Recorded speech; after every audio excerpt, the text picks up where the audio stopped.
Welcome back to the channel, Detroit Poker. In this video, we're going to be talking about a specific poker hand, just some generalized advice about King Jack, offsuit and suited. I'm contemplating doing more videos just like this, and if you like this video, definitely let me know in the comments so I can make more of them on different poker hands. If you've ever lost a bunch of money with King Jack, why don't you go ahead and smash that like button, and don't forget to subscribe for more content just like this. I'm at Mid-Michigan Community College. They have a hiking trail back here. It spans a few miles, maybe 3, 4, 5, 6 miles. I don't know how long it is, but this is the closest thing I could find to a classroom. I have a little podium and there's seats. It's pretty sweet. I've come to this bat lair. We're batty about bats. I'm not sure if it's a bat lair, but I'll tell you one thing, it'd be hilarious if a bat attacked me right now. Came from the bushes or trees or something, out of the woodwork. Definitely be cool to have on camera. I hear something scurrying over there. Anyways, in this video, this will probably be the first of many. We're going to talk about a specific poker hand. If you like this type of video, please let me know in the comments. If you disliked the video, let me know that in the comments as well. So let's get into it. Let's assess the general difficulty of playing this hand after the flop for a novice, okay? For somebody who doesn't have a whole lot of poker experience, you haven't been crushing the game for 20 years, how difficult is this hand going to be to play? I would say this was a pretty difficult hand to navigate after the flop because of many reasons, and we're going to go over it. So let's talk about the pros of King Jack first, and let's just start with the suited version. Obviously, we can make second nut flush, and in some cases, the ace will be out and we'll have the nut flush. We can make two straights that are to the nuts, king high straight and the ace high straight, using both hole cards, both the nut straights, and that's pretty good. We can make some strong hands like, you know, 3 jacks, 3 kings. You know, we can make 2 pairs on a guy with ace king sometimes and cooler him. Those are all benefits to the King Jack suited. King Jack offsuit, we can still make, you know, some 2 pairs sometimes, some 3 of a kinds.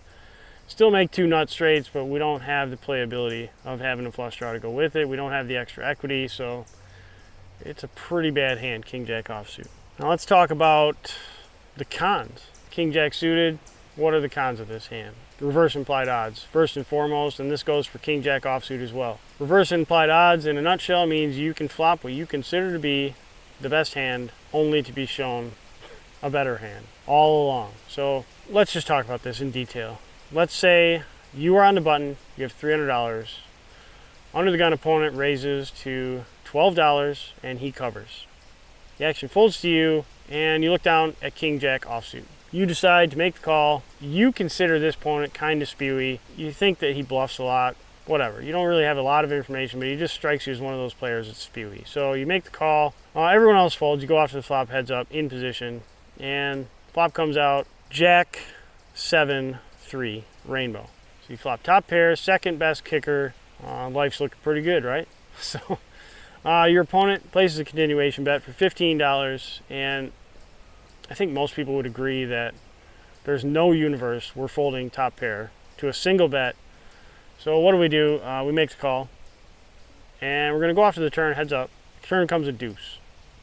So it doesn't really change much, and our opponent decides to bet again. Under the gun places a bet for $40 this time, and you're sitting there thinking to yourself, and you're replaying like all the history you have on this guy, and you're just kind of thinking, well, you know, this guy does seem like he bluffs a lot and he's really aggressive, and you know, I think there's a good chance that I still have the best hand. You know, he could definitely have a hand like Queen Jack or Jack 10.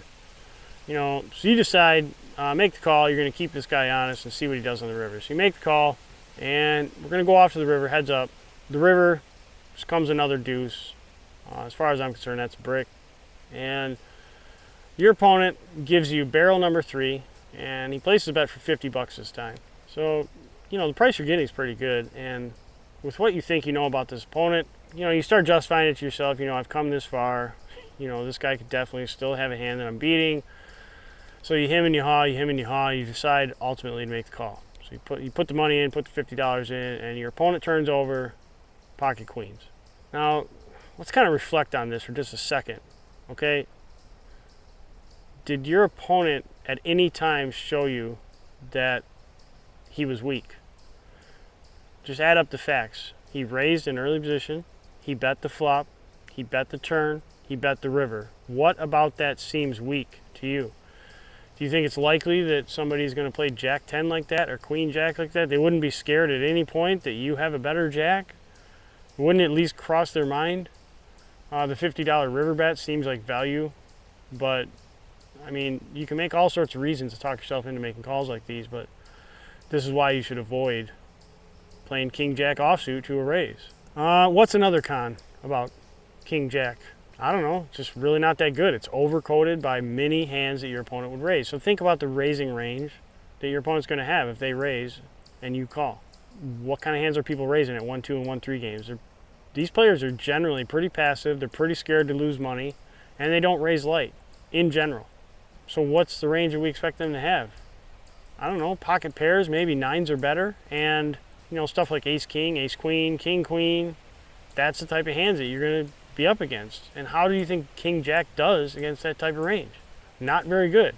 You could say, well, I'm flipping against pocket tens, you know, pocket nines I'm flipping against, but like, how much do you think an opponent is going to put into the pot after the flop if they have pocket nines on a king high board or a jack high board?